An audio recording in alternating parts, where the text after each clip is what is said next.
सभी का उम्मीद क्लासेस में बहुत बहुत स्वागत और अभिनंदन है दोस्तों। तो कैसे हैं आप सभी? मुझे उम्मीद है अच्छे से आप तैयारी कर रहे हैं, हर एक शब्द को अच्छे से समझ रहे हैं और हिंदी व्याकरण के लिए आपको बिल्कुल भी टेंशन लेने की जरूरत नहीं है। उम्मीद क्लासेस आप लोगों के साथ में है।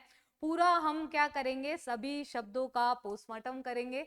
जैसा कि आप लोगों ने कहा था मैम टॉपिक वाइज लेकर के आओ, तो टॉपिक वाइज में लेकर के आ रही हूँ। साथ में आपको ये भी बता रही हूँ कि एग्जाम में आपके जो प्रश्न आएंगे वो किस तरह से आपको पूछे जाएंगे, कैसे आपके प्रश्न आएंगे।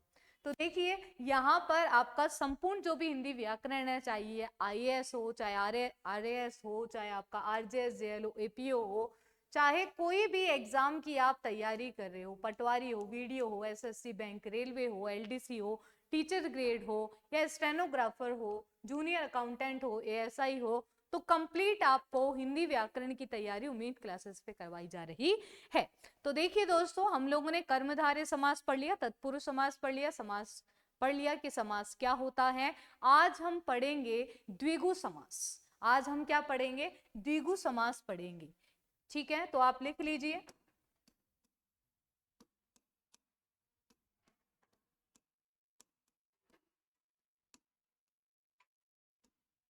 द्विगु समास। द्विगु समास का मतलब क्या होता है? द्विगु का मतलब होता है, पूछ सकता है कि द्विगु शब्द में कौन सा समास है, तो द्विगु शब्द में दो गायों का जो समूह है, दो गायों का जो समूह है उसे हम क्या कहते हैं? द्विगु समास कहते हैं। इसी उसे हम क्या कहते हैं? द्विगु कहते हैं। तो द्विगु शब्द का आपको क्या पूछा जा सकता है? समास वगैरह पूछा जा सकता है। इसमें समास कौन सा है ये आपको पूछा जा सकता है। तो द्विगु की अगर बात करें तो पहला पद क्या होना चाहिए? पहला पद आपका संख्यावाची होना चाहिए, संख्यावाची होना चाहिए। दूसरी बात यह है कि इसमें आपका पद जो है कौन सा प्रधान होता है? दूसरा पद आपका क्या होता है? प्रधान होता है। दूसरा पद आपका क्या होता है? प्रधान आपका होता है। ठीक है, तो पहला पद संख्यावाची, दूसरा पद प्रधान। और अगर मैं शॉर्ट में बात करूं कि जब संख्या में कोई भी संज्ञा जुड़ जाती है तो वो किसका निर्माण करती है? समूह का निर्माण करती है। समूह का निर्माण करने पर उसमें कौन सा समास हो जाता है? आपका द्विगु समास आपका हो जाता है। बहुत ही अच्छा समास है दोस्तों। तो देखिए, जैसे हम उदाहरण से समझते हैं इसे कि द्विगु समास कैसे हम पहचानते हैं। तो देखिए, पंच तत्व की हम बात करते हैं। पंच तत्व तो क्या हो गया? तो देखो, 5 तत्वों का समूह क्या कहलाता है? समूह क्या कहलाता है? तो 5 तत्वों का समूह, तो 5 यहां पर संख्या हो गई, तत्वों का समूह, तो कौन सा समास हो गया आपका? द्विगु समास आपका हो गया। क्या हो गया? द्विगु समास आपका हो गया। ठीक है, अब देखिए दूसरा, अब देखिए जैसे बात करते हैं हम इसमें चौराहा, चौराहा तो 4 राहों का समूह, 4 राहों का समूह क्या कहलाता है? चौराहा कहलाता है। जैसे मान लीजिए शताब्दी, देखिए शताब्दी, शताब्दी तो देखिए शत अब्दों का जो समूह है वो क्या कहलाता है? शताब्दी। तो शत अब्दों यानी वर्षों का समूह क्या कहलाता है? शताब्दी कहलाता है। ठीक है, जैसे आप लोग पढ़ते हो षटकोण, पढ़ते हो षटकोण पढ़ते हो, तो क्या हो जाएगा? 6 कोणों का समूह, 6 कोणों का समूह क्या कहलाता है? क्या कहलाता है? षटकोण कहलाता है। तो इसमें भी आपका कौन सा समास हो गया? इसमें आपका द्विगु समास हो गया। जैसे और देखिए, तो पहला जो आपका शब्द आ रहा है वो क्या आ रहा है? द्विगु समास आपका आ रहा है। ठीक है, जैसे त्रिमूर्ति हो गया, तो बताइए त्रिमूर्ति में कौन सा समास हो जाएगा? तो 3 मूर्तियों का समूह, 3 मूर्तियों का समूह क्या कहलाएगा? त्रिमूर्ति आपका कहलाएगा। ठीक है, सप्तऋषि हो गया, तो सात ऋषियों का समूह क्या कहलाता है?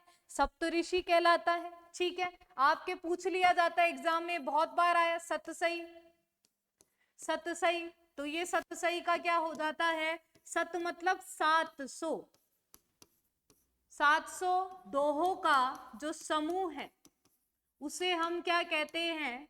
सतसई कहते हैं। लेकिन अब हमारे परीक्षा में प्रश्न कैसे पूछे जाते हैं, तो उससे पहले देख लीजिए फास्ट ट्रैक टेस्ट सीरीज है, हिंदी और इंग्लिश की, दोनों लैंग्वेज की, विथ और विदाउट वीडियो सॉल्यूशन आपको मिलने वाला है दोस्तों। एक बार नहीं, दो बार नहीं, 100 बार आपको मिलने वाला है। और इसमें 5 टेस्ट सीरीज हमने आपको फ्री में, फ्री एक्सेस आपको दिया हुआ है, जिसमें एक से ज्यादा बार आप उसे अटेम्प्ट भी कर सकते हैं, यानी अनलिमिटेड आपका अटेम्प्टेड रहेगा। साथ में पैनल फाइल है, वीडियो सॉल्यूशन है, ताकि आप लोग ये समझ सके कि हमारा तरीका क्या है, किस तरह से हम टेस्ट सीरीज आप लोगों को करवाते हैं। तो इस बार होगा आपका सिलेक्शन पक्का, 30 में से 30 अंक अगर आपको चाहिए तो आप ये टेस्ट सीरीज ले सकते हैं। ठीक है, आगे देखिए, बात करते हैं अब हमको दिक्कत होती है यहां पर दशानन, त्रिनेत्र, दशानन, त्रिनेत्र। तो देखिए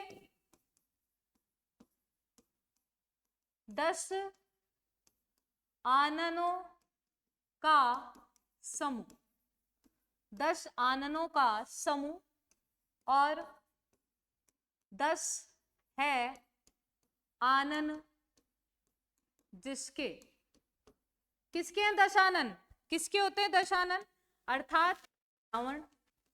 तो दिक्कत ये होती है मैडम कि एक में तो कह रहा है कि भाई द्विगु समास है, दूसरा कहता है कि भाई बहुब्री समास है। तो हम माने तो किसको माने? अगर हमारे परीक्षा में दोनों ही ऑप्शन आ जाए तो हम किसको पहला प्रेफरेंस देंगे, पहली प्राथमिकता किसको देंगे? तो पहली प्राथमिकता आपको हमेशा बहुब्री को देनी है। अगर ऑप्शन में बहुब्री नहीं है तो फिर आप द्विगु को आप क्या करोगे? द्विगु को चुनोगे, द्विगु को चुनने का काम आपको करना है। पहली प्राथमिकता हमेशा बहुब्री को दोगे। जैसे त्रिनेत्र, तो त्रिनेत्र है तो 3 है नेत्र, जिनके, किनके हैं 3 नेत्र? शिव जी भगवान के। ठीक है, तो यहां पर आपका द्विगु समास ना होकर के क्या हो जाएगा? आपका बहुब्री समास हो जाएगा। क्या हो जाएगा? बहुब्री समास हो जाएगा। ठीक है, एक आपका जो परीक्षा में पूछे जाने वाला शब्द है एकांकी, तो एकांकी जो है इसमें आपका कौन सा समास होता है? तो एकांकी का आपका क्या हो जाएगा? 1 अंक वाली, 1 अंक वाली। तो यहां पर भी आपका कौन सा समास हो जाएगा? द्विगु समास हो जाएगा। कौन सा समास हो जाएगा? द्विगु समास हो जाएगा, क्योंकि पहला जो आपका है वो क्या है? संख्यावाची है। ठीक है, तो इनका आपको विशेष रूप से ध्यान में रखना है। टेस्ट सीरीज आप ले सकते हैं पशु परिचर के लिए, ताकि आप लोगों को भी इसमें क्या नहीं हो, कोई भी संशय नहीं हो। वीडियो सॉल्यूशन के साथ में उपलब्ध है आपको। ठीक है, जैसे चतुर्युग, तो 4 युगों का समूह क्या कहलाता है? चतुर्युग कहलाता है। तो ये भी पता होना चाहिए। इस तरीके के अगर कोई भी शब्द आपके परीक्षा में पूछे जाते हैं तो अच्छे से आपको इसमें पता भी चल जाएगा। ठीक है, तो ये इस तरीके के जो शब्द है आप लोगों को पूछे जा सकते हैं। तो क्या करना है? संख्या आएगा पहला पद, फिर संज्ञा आएगी, और दोनों मिलकर के समूह का बोध कराएं तो आपका क्या हो जाता है? तो आपका क्या हो जाता है? वो द्विगु समास हो जाता है। जैसे आपने सुना होगा अठन्नी, चवन्नी। तो देखिए अठन्नी क्या होती है? 4 आनों के समूह को हम क्या कहते हैं? 4 आनों के समूह को क्या कहते हैं? 8 आनों के समूह को अठन्नी कहते हैं, और 4 आनों के समूह को हम क्या कहते हैं? 4 आनों का समूह क्या कहते हैं? हम इसे चवन्नी कहते हैं। इसमें आप कौन सा समास रहने वाला है? द्विगु समास आपका रहेगा। इसका आपको विशेष रूप से ध्यान रखना है। जैसे सप्ताह, सप्ताह, ठीक है। तो सप्ताह, तो देखो सप्ताह किससे बना है, सप्त दन अहन से बना है। जब ये जुड़ जाता है तो ये न का क्या हो जाता है, न का लोप हो जाता है। तो यहाँ पर अहन यानी दिन, तो 7 दिनों का, 7 दिनों का समूह क्या कहलाता है, समूह क्या कहलाता है, सप्ताह कहलाता है। इसमें भी आपका कौन सा समास हो जाएगा, द्विगु समास आपका हो जाएगा। जैसे अठवाड़ा, तो 8 दिनों के बाद में एक दिन जो लगता है, 8 वारों में एक वार को जो लगता है उसको हम क्या कहते हैं, अठवाड़ा कहते हैं। नवरात्र हो गया, नवग्रह हो गया, इन सभी में, नवग्रह हो गया, ठीक है, इन सभी में आपका क्या हो जाएगा, द्विगु समास आपका हो जाएगा। 9 ग्रहों का समूह, ठीक है। तो द्विगु समास में आपको पूछा जा सकता है कि कौन सा पद प्रधान है, कौन सा पद प्रधान है। दूसरा, पहला पद क्या होता है, गौण होता है, यानी कि संख्यावाची होता है। तो ये आपका क्या हो जाएगा, द्विगु समास हो जाएगा, ठीक है। तो इसमें भी आपको और डिटेल से आपको जानना है, तो उसके लिए भी आप लोगों को देखिए और भी मैं क्वेश्चन कराऊंगी, तो आप ये टेस्ट सीरीज ले सकते हैं संपूर्ण हिंदी व्याकरण के लिए, ठीक है। इसके अलावा हम बात करें कि जैसे 1 से लेकर के 10 तक गिनती आपको दे दी जाए, तो उसमें कौन सा समास होता है, द्विगु समास होता है। ये आप उतार लीजिए, द्विगु समास आपका होता है 1 से लेकर के 10 तक की गिनती आपको दे दी जाए तो उसमें क्या होता है, द्विगु समास होता है, ठीक है। और जो 10 से भाज्य होता है उसमें भी क्या होता है, द्विगु समास होता है।